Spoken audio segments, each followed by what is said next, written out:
సమాజంలో మార్పు తేవాలన్న తపన అమోఘం, అద్వితీయం. అటు సమాజంలో ఒక పవర్ఫుల్ లీడర్ వారి యొక్క సందేశాన్ని విందాం.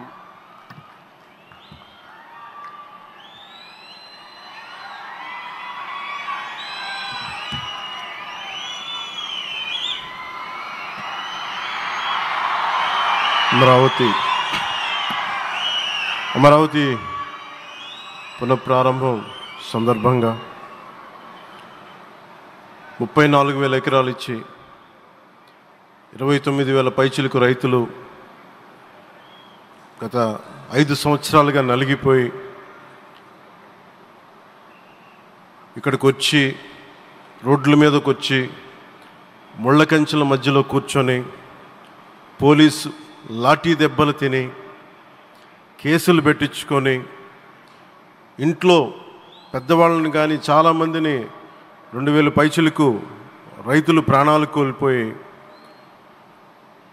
మీరు నలిగి బాధపడి మీ కన్నీళ్ళు తుడిచే వాళ్ళు ఉన్నారా ఆ రోజునని చాలాసార్లు మహిళా రైతులు నన్ను అడిగారు. ఇది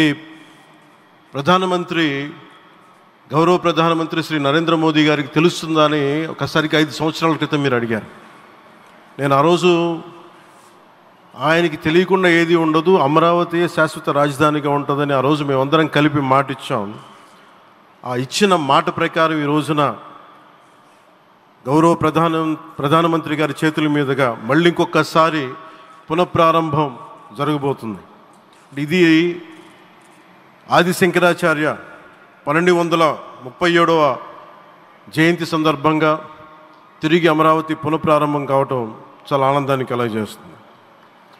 మనందరం 5 కోట్ల మంది ప్రజలకి సంబంధించి ఇది ఒక హబ్, ఇది సెంటర్, సెంటర్ ఇది.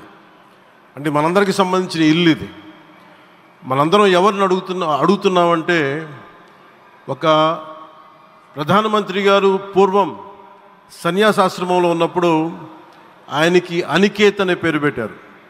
అనికేత్ అంటే అర్థం పరమశివుడు, ఇల్లు లేనివాడని. అలాంటి ఇల్లు లేనివాడు, కుటుంబం లేనివాడు 5 కోట్ల మంది కుటుంబాలకు, 5 కోట్ల మంది ప్రజల కోసం, ఎన్ని కోట్ల కుటుంబాల కోసం మనందరికీ రాజధానిలో ఒక నగరం నిర్మించడానికి, ఇల్లు నిర్మించుకోవడానికి ఇల్లు లేకుండా 140 కోట్ల మంది ప్రజల బాధ్యత తీసుకొని కశ్మీర్ నుంచి కన్యాకుమారి వరకు, అక్కడ కామాఖ్య నుంచి ద్వారకా వరకు ప్రపంచమే, మన దేశమే తన కుటుంబంగా చేసుకుంటూ ఈ భారతదేశమే తన ఇల్లుగా చేసుకొని తిరిగి పునఃప్రారంభానికి విచ్చేసిన గౌరవ ప్రధానమంత్రి శ్రీ నరేంద్ర మోదీ గారికి మనస్ఫూర్తిగా మన అందరి తరపున, ఆంధ్రప్రదేశ్ ప్రజలందరి తరపున, అమరావతి రైతాంగం తరపున, ఆడపడుచుల తరపున వారికి చేతులెత్తి హృదయపూర్వక నమస్కారాలు తెలియజేస్తున్నాను. దివిసీమ తుఫాన్ వచ్చి అందరి ఆశలను తుడిచిపెట్టేసినట్టు గత ప్రభుత్వం రాష్ట్రం మరియు అమరావతి భవిష్యత్తుని తుడిచిపెట్టేసింది. అమరావతి అంటే పరదాలు, సెక్షన్ 30, సెక్షన్ 144 మాత్రమే గుర్తుకొచ్చేలా పనిచేశారు. నువ్వు ధర్మం కోసం నిలబడితే ధర్మం నువ్వు నిలబడేలా చేస్తుంది అనే విధంగా ఆ రోజున అమరావతి రైతులు, రాష్ట్ర ప్రజలు ఈ ధర్మ యుద్ధంలో విజయం సాధించారు. రైతులు ఇచ్చిన 11,000 ఎకరాల భూమిని త్యాగం చేసి వారి సంకల్పం, 33,000 ఎకరాల భూమిని త్యాగం చేసి వారి సంకల్పం ఫలితంగా ఈ రోజున ఆంధ్రప్రదేశ్ రాజధాని ఆవిర్భవించింది.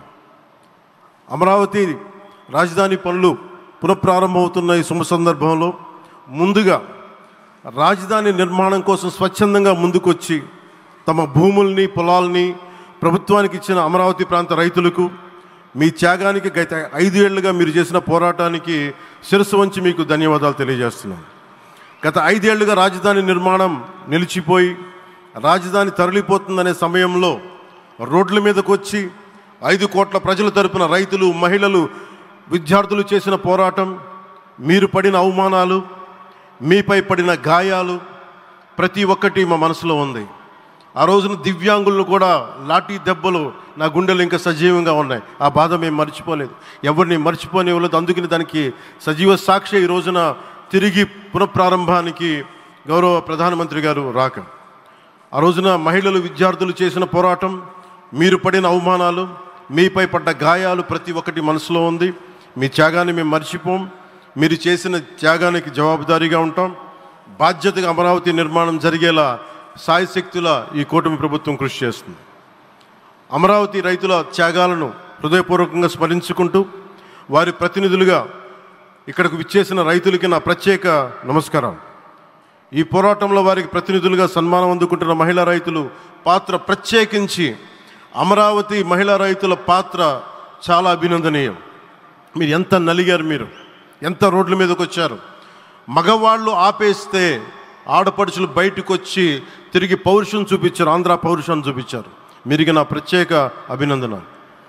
వాళ్ళు చూపిన సాహసం, సహనం అందరికీ ప్రేరణగా నిలుస్తాయి.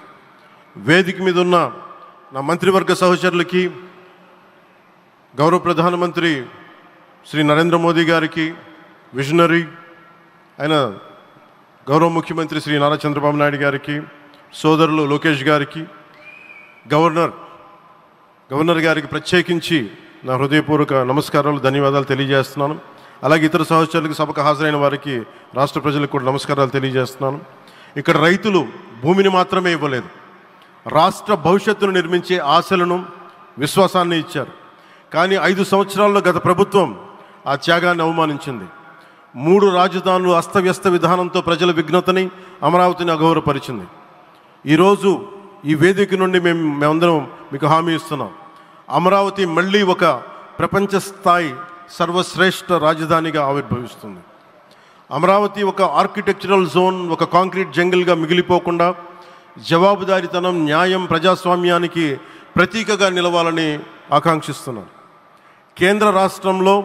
కేంద్రంలో రాష్ట్రంలో స్థిరమైన ఎన్డీఏ ప్రభుత్వం ఏర్పడిన కారణంగా అభివృద్ధి కార్యక్రమాలు వేగంగా సాగుతున్నాయి.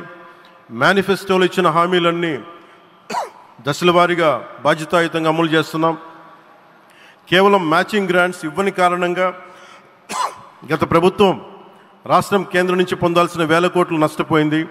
కానీ ఈ ప్రభుత్వం కోఆపరేటివ్ ఫెడరలిజం స్ఫూర్తితోటి, పరస్పర సహకారంతో పనిచేస్తున్నాం. రాష్ట్రంలో రహదారులు, రైల్వే, పారిశ్రామిక రక్షణకు సంబంధించి ఈ రోజున మన అమరావతియే కాకుండా రాష్ట్రంలో రహదారులు, రైల్వే, పారిశ్రామిక రక్షణకు సంబంధించి ఈ రోజున 1,07,00,000 కోట్ల విలువైన అభివృద్ధి పనులకి ప్రధాని గారు శంకుస్థాపనలు, ప్రారంభోత్సవాలు చేస్తున్నారు. రాయలసీమలో గుంతకల్ రైల్వే, గోరంట్ల హైవే లాంటి వివిధ కార్యక్రమాలకు, ఉత్తరాంధ్రలో పిఎం ఏక్తా మాల్ లాంటి వివిధ పనులకు ఈరోజు శంకుస్థాపన, ప్రారంభోత్సవం చేస్తున్న ప్రధానమంత్రి గారికి నా హృదయపూర్వక కృతజ్ఞతలు. నేను అవనిగడ్డ ఎన్నికల ప్రచారంలో హామీ ఇచ్చిన దానికి అనుగుణంగా మనందరి ఆశలు మనకి ఆశించిన విధంగా నాగాయలంకలో మిస్సైల్ టెస్ట్ రేంజ్కి ప్రధానమంత్రి గారు ఈ రోజున శంకుస్థాపన జరగడం నాకు చాలా సంతోషంగా ఉంది. Now with Honorable Prime Minister Sri Modi ji and Honorable CM Sri Chandrababu Naidu garu, and together again Amravati will surely become a world-class capital, a 360-degree growth engine for all of Andhra Pradesh. Our youth will no longer have to leave for Bangalore, Chennai or Hyderabad. Soon Andhra Pradesh will create jobs for our people and attract talent from across the nation and the world. దీనికి అమరావతికి ప్రత్యేకించి ఒక వ్యక్తిని మనం స్మరించుకోవాలి. రాళ్లల్లో, రప్పల్లో ఒక మహానగరాన్ని చూసిన వ్యక్తి, ఒక 20 సంవత్సరాలు ముందుకెళ్ళి చూసిన వ్యక్తి. అలాంటి నాయకులు మనందరం కోరుకున్నట్టుగా ఆయన వెనంటే ఆయన ఉండాలి, ముఖ్యమంత్రిగా ఉండాలి అని మేము ఆశించిన విధంగా ఆయన ముఖ్యమంత్రి అయ్యారు. ఆయన సైబరాబాద్ అనే సిటీని ఎలా నిర్మించారో, ఎంత అద్భుతంగా రూపకల్పన చేశారో, అమరావతి అనే ఈ క్యాపిటల్ని కూడా ఆయన అపారమైన అనుభవంతో, ఆయన దక్షతతోటి, ఆయన గవర్నెన్స్ కేపబిలిటీ తోటి, అడ్మినిస్ట్రేటివ్ కెపాసిటీ తోటి ఇది అద్భుతమైన మహానగరంగా తీర్చిదిద్దుతుంది. ఇది ఆంధ్రప్రదేశ్కే కాదు, భారతదేశానికి తలమానికంగా అవుతుందని మనస్ఫూర్తిగా నేను ఆశిస్తున్నాను.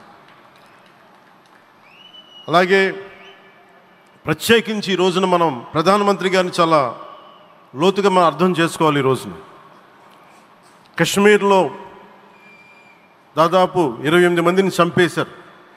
అలాంటి క్లిష్ట సమయంలో రాష్ట్రం, దేశం మొత్తం యుద్ధం వైపు వెళ్తున్న సమయంలో, అలాంటి కీలక సమయంలో ప్రధానమంత్రి గారు ఇక్కడికి వచ్చి లోపలంత బరువు, గుండెల్లో బరువు పెట్టుకొని వేదన ఉండి కూడా అమరావతి రైతులు చేసిన త్యాగాలను మర్చిపోకూడదని చెప్పి ఇంత ఇబ్బందుల్లో కూడా ఆయనకు వచ్చినందుకు మనస్ఫూర్తిగా ఒక్కసారి మనందరం ప్రధానమంత్రి గారికి గౌరవ సూచకంగా మనందరం కృతజ్ఞతలు తెలియజేయాలి.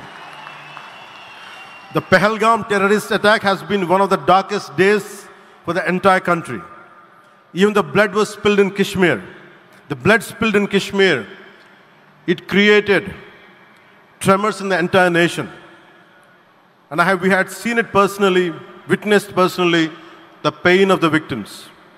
For the Honorable PM Modi ji, he is leading the country through these tough times, and he assured all the citizens with stern action against the perpetrators of terrorism. I know this is very sensitive time, and Modi ji is carrying the nation's burden.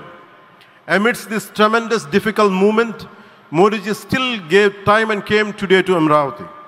This shows his deep commitment to Andhra Pradesh, to the people of Andhra Pradesh, and we are deeply grateful to you, sir. May Lord Bhavani, మన కనకదుర్గమ్మ ఆశీస్సులతోటి వారికి బలాన్ని ఇవ్వాలి, శక్తిని ఇవ్వాలి, మనందరం ప్రార్థిద్దాం. May Lord Bhavani Mata give immense strength to our Honorable Prime Minister Modi ji to lead our nation and bless Bharat, Andhra Pradesh and Amravati. Jai Bhavani, Jai Bharat and Jai Hind.